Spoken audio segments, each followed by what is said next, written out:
Hello, beautiful souls. Welcome back to my podcast. So, my voice may sound a little different. I actually just woke up not too long ago, but I woke up and I felt the need to put this message out. And I know that it's from spirit because I don't never just get up and the first thing that I think is, oh, let me make a message. Like, I usually tend to myself and I meditate. So, yeah, this is from spirit, okay? Today's podcast is titled Don't Spin the Block. All right. And Mercury just went into retrograde. So if you know, you know. So don't go back. Okay. I know that we can have all these hopes and dreams, for people to grow and change. But the reality is that change has to be a personal choice. It has to be something that a person willingly decides within their spirit that, hey, I don't like the way that I'm living my life. Let me alter a few things. Let me change and shift a few things. While you may have that mindset, realize that a lot of people are comfortable in dysfunction. They are comfortable in toxicity. They are comfortable where they are because it's familiar to them. A lot of the times they haven't changed, okay? They haven't changed. And listen, just because you change, just because you do the work and you heal and you go to therapy, it doesn't mean that they are doing those things or even remotely interested in doing those things, okay?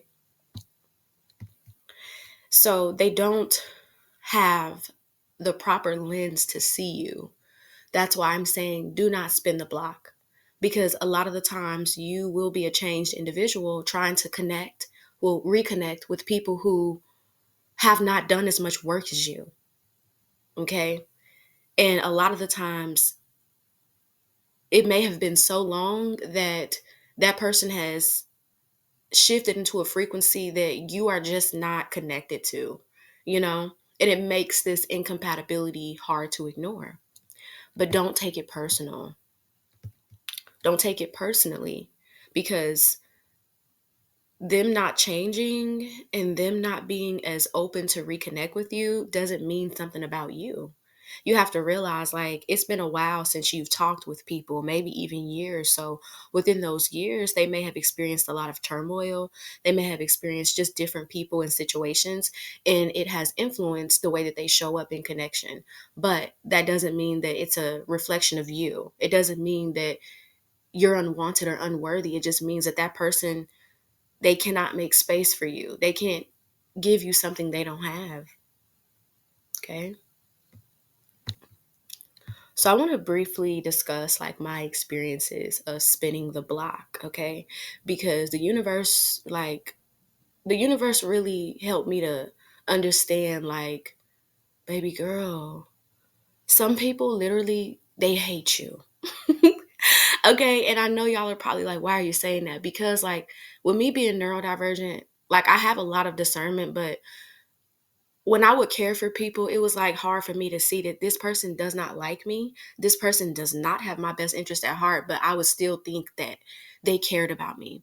Because when I look back at a lot of like connections I've had, I've been the therapist. So when I look back, it wasn't even a connection, a friendship, a relationship. This was a doctor and patient because I was the therapist, I was the helper, and I I had to come to the realization that, baby girl, that's not a friendship. That's not a friendship, honey. That's you putting in emotional labor for people who don't give a fuck about you.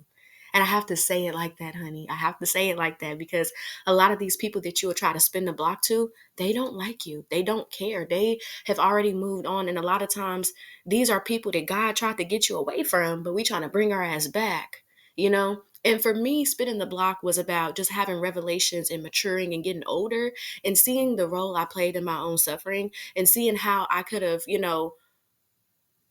misinterpreted something or like I looked at the ways that I could have hurt another person and held myself accountable for that. But you have to understand that everybody's not on that level.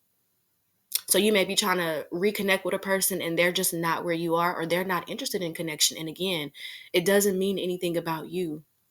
I've had people where I try to reconnect with them, but they don't respond to me. They don't want to, talk to me. And I always like, I like to take turns when I talk to people. Like, I shouldn't always be the person to have to talk to you first to have a conversation. And I started to realize, like, a lot of these people I was trying to reconnect with, they never even liked me. Like, look at the connection. Look at the people you're trying to reconnect with. Why did it end in the first place? Did it end because that person was disrespecting you? Did it end because it was one-sided? Did it end because that person went and told your business? I had a person that, like, I was opening up to them. I was being vulnerable, but it was like, when I was telling them this stuff, it was like they were happy about the bad things that have happened to me, and then not talk to me for a long time. It's like it pleased their spirit, and it really can be a heartbreaking experience when you realize that people that you're trying to reconnect with never actually had intentions on loving you.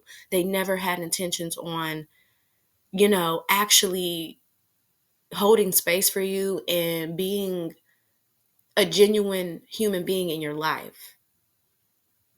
They were connected to you because you had healing energy, because you want to be the therapist, or you want to give them all these words of encouragement. Because a lot of these people that I spent the block to, I gave them words of encouragement. I was there during hard times for them. Like, I stayed by their side. And I feel that they interpreted that as like, that's my doormat. That's my flunky. They didn't see me as a person. They didn't see me as, you know, somebody that was worthy of their connection. And I look at that like, you know what? I don't care. If you don't think I'm worthy, that's okay, because somebody else will. And you have to realize that people can't be who you want them to be just because you care about them, just because you love them. It doesn't mean that they're right for your nervous system, okay? So you have to learn the lesson and move on.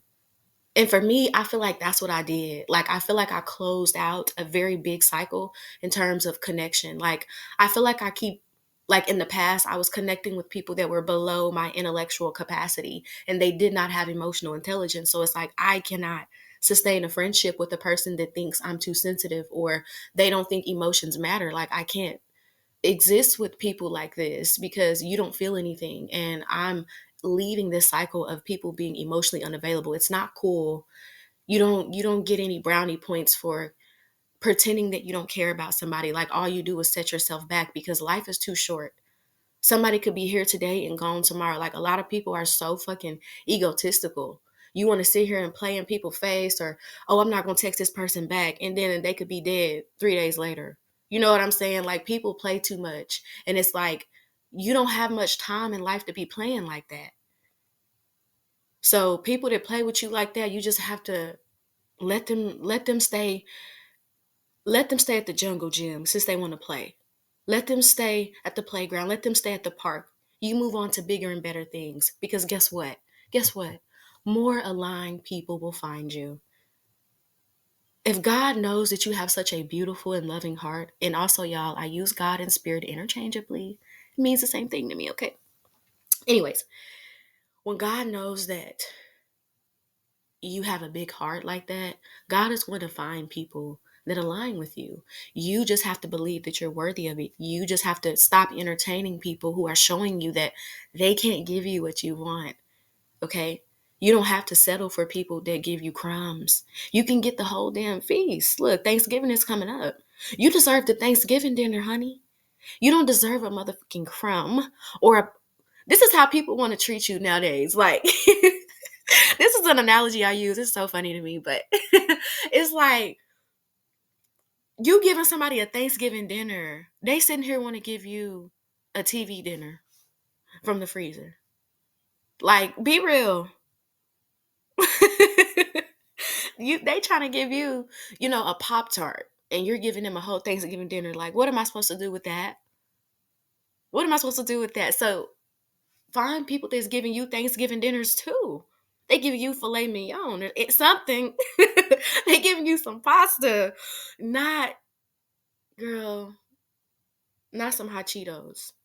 Okay. And listen, I love hot Cheetos. I'm just saying, like, think about it. They giving you snacks, breadcrumbs, AKA, and you're giving them meals. You're invested into these people. Think about what it takes to cook a Thanksgiving meal. It takes hours. It takes investment. Think about when you go get some chips. That don't take that long. Think about that TV dinner. That ain't gonna take that long to warm up. You have to find people in your life who are more aligned with you. And when you let go of people and when you stop spinning the block trying to reconnect with people who just do not want you, you're going to find people who are more aligned with you. It's not that you're unwanted, it's just that you're not on the same frequency as those people anymore. So it's not going to work. So give yourself grace. I know it can be a very humbling and heartbreaking experience when you want to connect with people and you remember having such a beautiful connection with them and they looking at you like they don't care, or because something has happened in their life, maybe they're not as emotionally open. But again, that's not about you. Give yourself grace. It's okay. At least you're able to look at your behavior. At least you're able to forgive. Those are beautiful attributes to have. And the more that you honor that in yourself, the more you're going to attract that in other people. So don't worry about people's reactions to you when you did spin the block, because it really says more about them.